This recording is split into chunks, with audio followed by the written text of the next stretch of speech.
ನಮಸ್ಕಾರ ವೀಕ್ಷಕರೇ, ನಿಮಗೆ ಮತ್ತೊಮ್ಮೆ ಪುಷ್ಪಲತಾ ಕಿಚನ್ಗೆ ಸ್ವಾಗತ.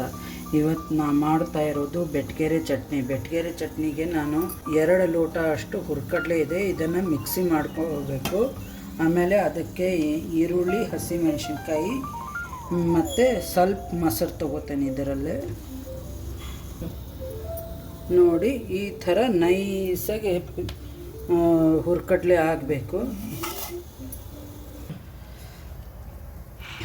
ಎಣ್ಣೆ ಕಾಯ್ದಿದೆ, ಅದಕ್ಕೆ 1 ಸ್ಪೂನ್ ಸಾಸಿವೆ. ನೋಡಿ ಸಾಸಿವೆ,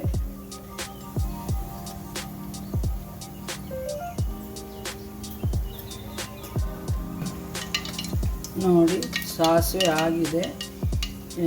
ಒಂದು ಅರ್ಧ ಸ್ಪೂನ್ ಜೀರಿಗೆ ಮತ್ತು ಉದ್ದಿನಬೇಳೆ 1 ಸ್ಪೂನಷ್ಟು, ಕಡಲೆಬೇಳೆ 1 ಸ್ಪೂನು,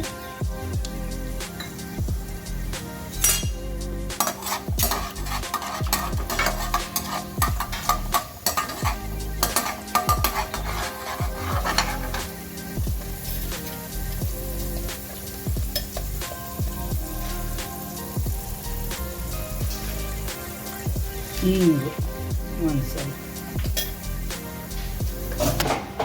ಇವಾಗ ಹಸಿಮೆಣಸಿನ್ಕಾಯಿ 1 ಹಾಕ್ತಾಯಿದ್ದೀನಿ.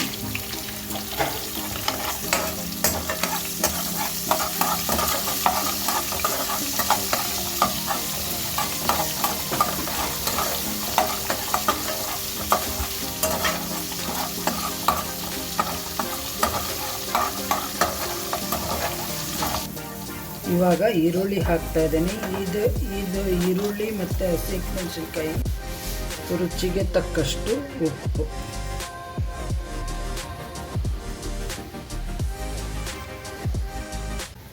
ಇದಕ್ಕೆ 1 ಸ್ಪೂನಷ್ಟು ಮೊಸರು ಹಾಕ್ತಾಯಿದ್ದೀನಿ. 1 ಸ್ಪೂನ್ ಮೇಲೆ 1 ಸ್ವಲ್ಪ, 1 ಸ್ಪೂನಷ್ಟು ಸಕ್ಕರೆ. ಇದನ್ನು ಸ್ವಲ್ಪ ನೀರು ಹಾಕಿ ಮಿಕ್ಸ್ ಮಾಡಬೇಕು.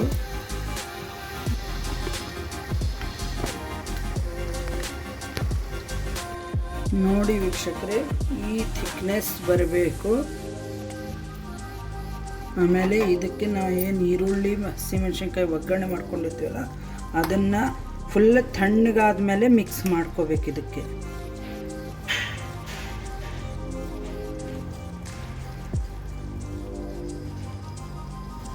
ಬಿಸಿ ಇದ್ದಾಗ ಮಿಕ್ಸ್ ಮಾಡಲಿಕ್ಕೆ ಹೋದರೆ ಹಳಸ್ಬಿಡ್ತದೆ.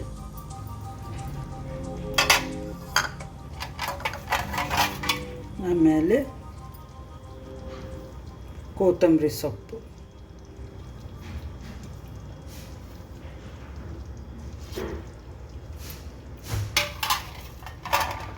ಈ ಥರ ಥಿಕ್ನೆಸ್ ಬರಬೇಕು. ಈ ಚಟ್ನಿ ಪೂರಿ, ದೋಸೆ, ಚಪಾತಿ ಕಾಂಬಿನೇಷನ್ ತುಂಬ ಚೆನ್ನಾಗಿರುತ್ತೆ. ಈ ಥರ ಚಟ್ನಿ ಮಾಡಿ ನೋಡಿ, ಬೆಟ್ಗೆರೆ ಚಟ್ನಿ. ನಿಮಗೆ ಈ ವಿಡಿಯೋ ಇಷ್ಟ ಆದಲ್ಲಿ ಸಬ್ಸ್ಕ್ರೈಬ್ ಮಾಡಿ, ಬೆಲ್ ಐಕಾನ್ ಕ್ಲಿಕ್ ಮಾಡಿ. Thank you.